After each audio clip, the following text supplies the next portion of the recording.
Assalamualaikum warahmatullahi wabarakatuh. Perkenalkan, nama saya Stufa Maharani dengan NIM 213111045 kelas 7B mata kuliah Batsul Kutub. Di sini saya akan memvideokan tentang terjemah perkata dan penjelasan dari kitab Ta'lim Muta'alim halaman 30, halaman 33 dan halaman 34 akhir. Langsung saja pada halaman 30 pada baris pertama, yaitu fa'in kanat, jika ada, niatuhu, niatnya, minal mubahasati, dari musyawarah, ilzamal khosmi, menetapkan permusuhan, wa kohrohu, dan memaksanya, fala tahillu, maka tidaklah halal, dzalika, hal itu, wa innama, sesungguhnya, yahillu, halal, dzalika, hal itu, li'idharil haqqi, karena menampakkan kebenaran, wa tamwiyahu, adapun menjadikan tidak jelas, wahilatu, dan rekayasa, la yajuzu, maka itu tidak boleh, fiha, di dalam berdiskusi, illa, kecuali, idza, jika, karena ada, al-khosmu, permusuhan, muta'annatan, itu mencari kesalahan, la taliban, bukan mencari, lil haqqi, kebenaran, wakana,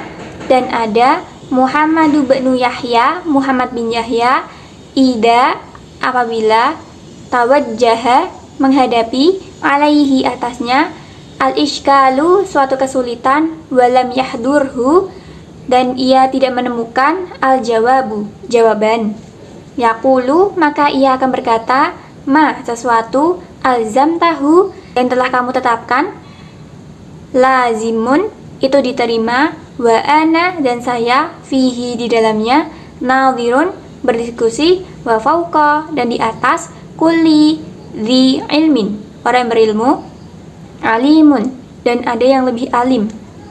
Nah, penjelasan dari terjemahan perkata tersebut yaitu apabila niat atau maksud dalam percakapan itu hanya sekedar untuk mengalahkan ataupun bertengkar, maka itu tidak diperbolehkan. Yang diperbolehkan adalah percakapan dalam rangka mencari kebenaran.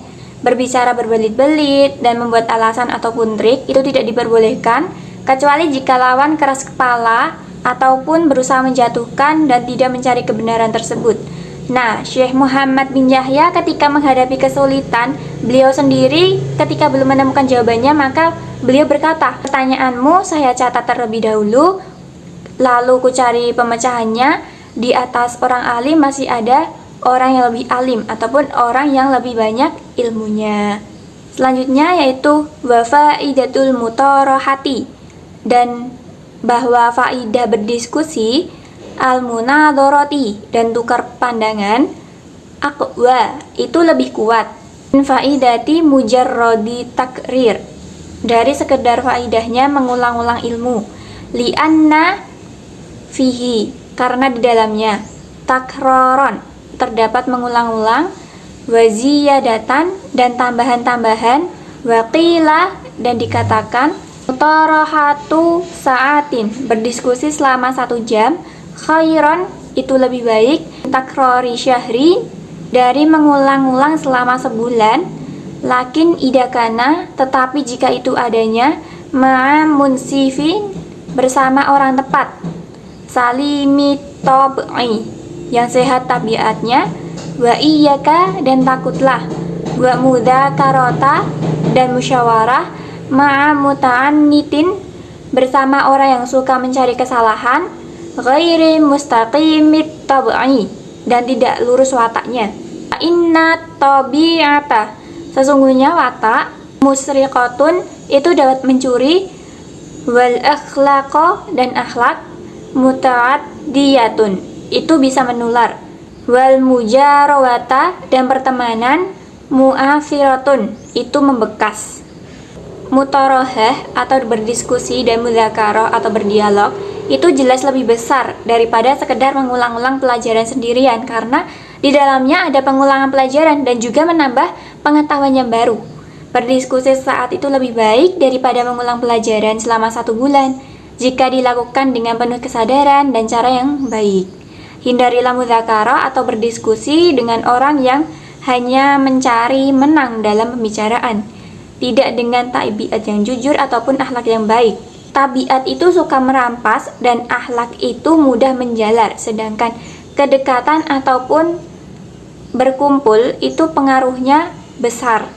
Wa fi syi'ri, dan dalam syair alladzi dzakarahu, yang telah menyebutkan Khalil bin Ahmad, fawaidu, ada faidah-faidah, katsiratun, yang banyak, qila, telah dikatakan, al-ilmu, ilmu itu, min, dari, syartihi, syaratnya, liman, untuk orang, khadamahu, orang yang mengabdi, ayyaj'alu, yang menjadikan, annas, manusia, kulluhum, seluruhnya, khudamahu, orang yang mengabdi.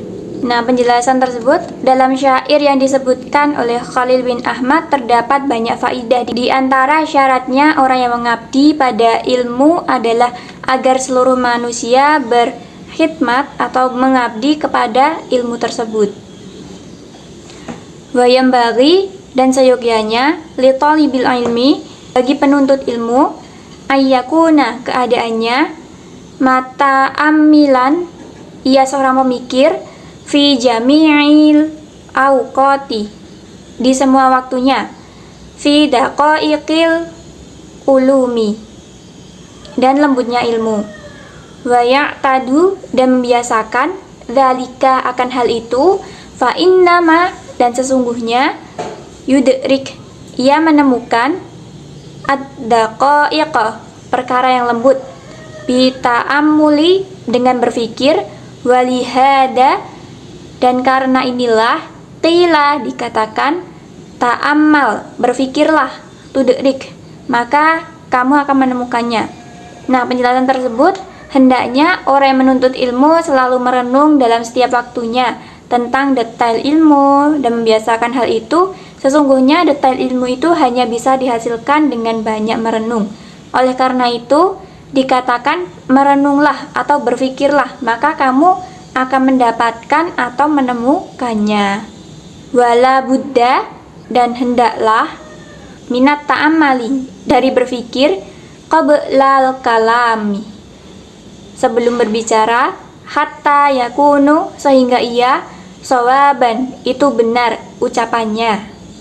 Fa'innal kalama, sesungguhnya ucapan itu, kasahmi, itu bagaikan busur panah.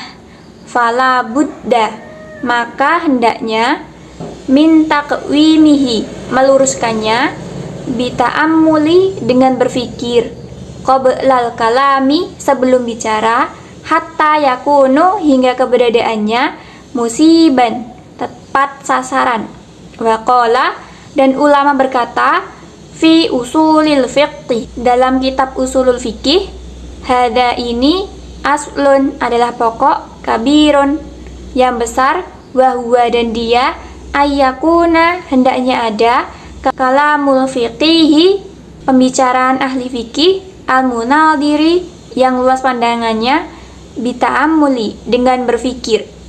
Penjelasannya, pelajar atau santri harus berfikir atau merenung sebelum berbicara, sehingga omongannya tepat atau benar.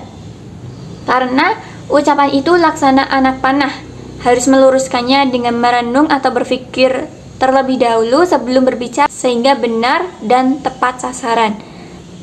Qila, dikatakan, ra'sul aqli, modalnya akal, ayyakuna, hendaknya ada, al-kalamu, pembicaraan, bit tasabbuti, dengan lemah lembut, wa ta'ammuli, dan berfikir, qala, telah berkata, al-qailu, seorang penyair, ausika, saya berwasiat kepadamu, fi naumil kalami, dalam aturan berbicara, bi hasmati, dengan 5 perkara, in kunta, jika keadaan kamu, lil musi, untuk orang yang berwasiat, asyafiqi, yang penyayang, muti'an, yang taat, la takfulan, jangan kamu lupakan, sababal kalami, sebabnya berbicara, wa waqtahu, dan waktunya, wal kaifa, dan caranya, wal kam, ukurannya, wal makana,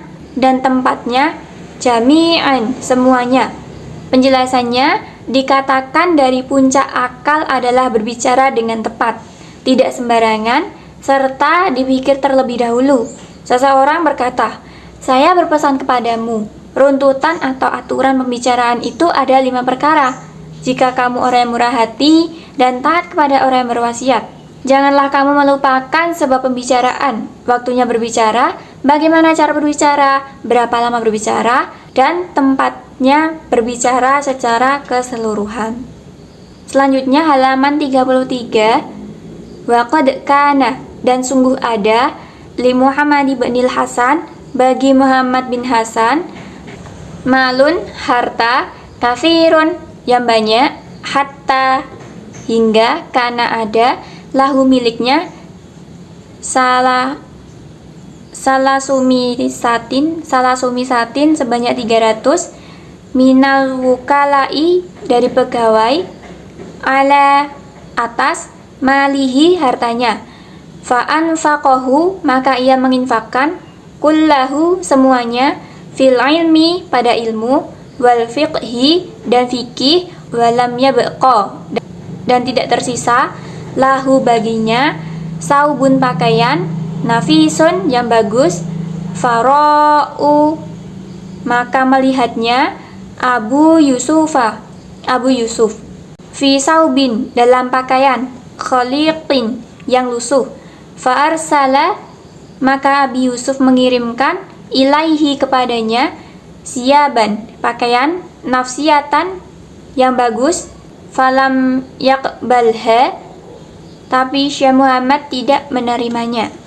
Faqala, maka berkata, ujjila, dipercepat, lakum, bagi kalian, wa ujjila, dan ditunda, lana, bagi kita, wala'allahu, dan barangkali ia, innama lam yaqbalhu, sungguh tidak bisa menerimanya, wa in kana, walaupun, qabulul hadiyati, menerima hadiah, sunnatu, itu sunnah, lima ro'a, karena ia mengetahui, fi dalika, dalam hal itu, madillata, sebuah kehinaan, linafsihi, bagi dirinya, qala, telah bersabda Rasulullah sallallahu ta'ala alaihi wasallam, laisa, tidaklah, lil mu'mini, bagi orang-orang mukmin, ayyadillah, menghinakan, nafsahu, dirinya sendiri.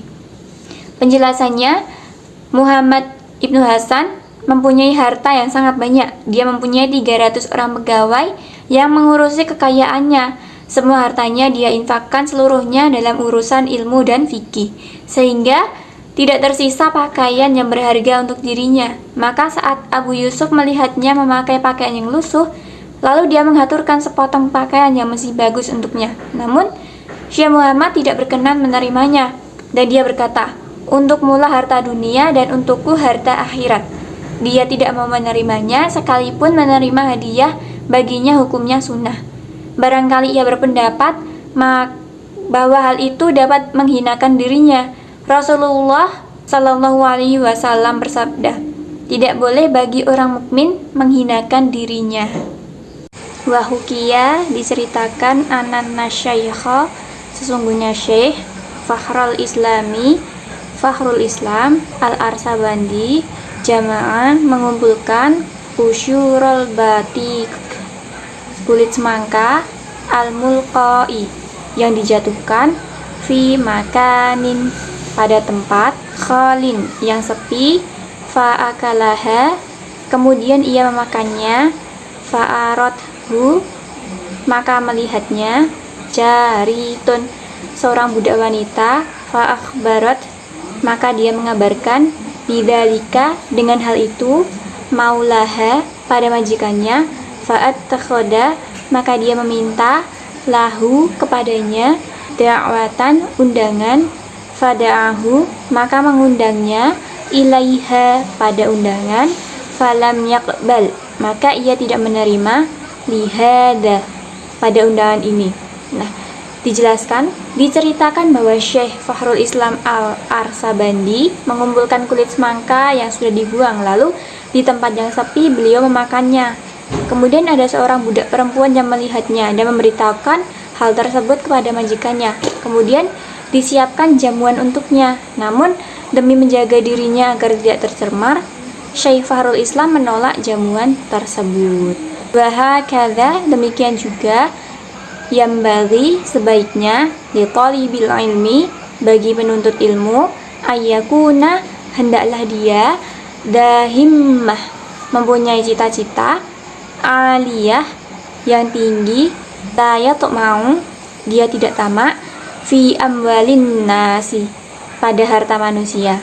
Qala, telah bersabda Rasulullah alaihi salatu wasalam, iyaka, takutlah, wa tama'a, pada sifat tamak, fa innahu, karena sifat tamak, faqrarun, adalah kefakiran, hadirun, yang hadir, wala yabkhal, dan tidak bakhil, bima, dengan apa, indahu, yang ada di sisinya, minal mali, dari harta, bal, bahkan, yunfiqu, ia infak, ala nafsihi, atas dirinya, wa ala ghairihi, dan orang lain.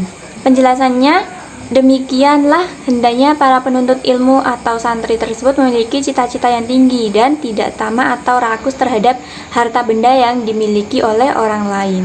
Nabi bersabda, jauhilah sifat tamak, karena sifat tamak adalah kemiskinan yang telah datang atau yang telah nyata. Dan janganlah kikir dengan harta yang dimilikinya, tetapi berinfakkanlah untuk dirinya sendiri dan untuk orang lain. Lanjut, waqala, dan bersabda Nabi sallallahu alaihi ta'ala wasallam, an-nasu, manusia, kulluhum, semuanya, fil faqri, dalam kefakiran, makhafatul faqri, karena takut fakir, wakanu, dan mereka, fiz zamani, pada zaman, al-awwali, yang awal, yata'allamuna, mempelajari, al-khirfata, pekerjaan, summa yata'allamuna, kemudian belajar, al-ilma, pada ilmu, hatta, hingga, la yatma'u, mereka tidak tamak, fi amwalin nas, pada harta manusia, wa fil hikmati, dan dalam kalam hikmah, manistalna, barang siapa berharap kaya, bimalin nasi, dengan harta dari manusia, iftaqara, maka ia telah fakir. Penjelasan, Nabi bersabda, manusia seluruhnya itu dalam kemiskinan karena mereka takut untuk miskin. Para pelajar pada zaman dahulu belajar, bekerja, kemudian baru belajar ilmu. Dengan begitu mereka tidak mengharap hartanya orang lain ataupun tidak memiliki sifat tamak. Dalam kalam hikmah disebutkan, barang siapa yang berharap kaya dari harta milik orang lain, maka berarti dia fakir.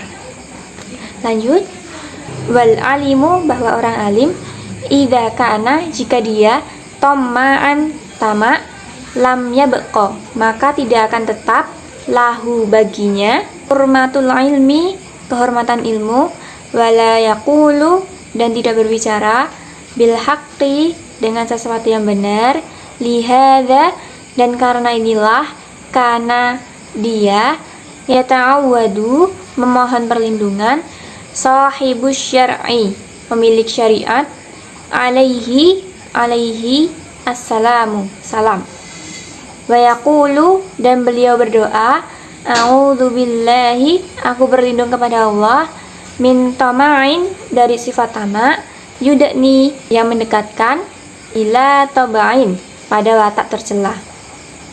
Penjelasannya, jika orang alim bersifat tamak, maka hilanglah kemuliaan ilmunya atau hilang kewibawaannya, dan dia tidak akan berani mengatakan kebenaran. Karena itu, sang pembawa syariat Rasulullah berlindung kepada Allah melalui doanya, aku berlindung kepada Allah dari kerasukan yang membawa kepada tabiat yang jahat. Bayam bagi, dan seyogianya, Allah yarjua, supaya tidak mengharap, illa minallahi, kecuali dari Allah, ta'ala, wala yukhafu, dan tidak khawatir, illa minhu, kecuali darinya, ta'ala, wa yadharu, dan terlihat, dzalika, hal itu, bimujawazati, dengan melewati, huddi syar'i, batas syariat, wa adamiha, dan tidaknya, faman, maka barang siapa, asa, dan durhaka, Allah Ta'ala, kepada Allah Ta'ala, khaufan, karena takut, minal makhluki, dari makhluk, faqad khafa, maka sungguh ia takut, ghairallah, pada selain Allah Ta'ala, fa'idha lam ya'si, jika ia tidak durhaka, Allah Ta'ala, kepada Allah Ta'ala, khawfi makhluki, karena takut kepada makhluk,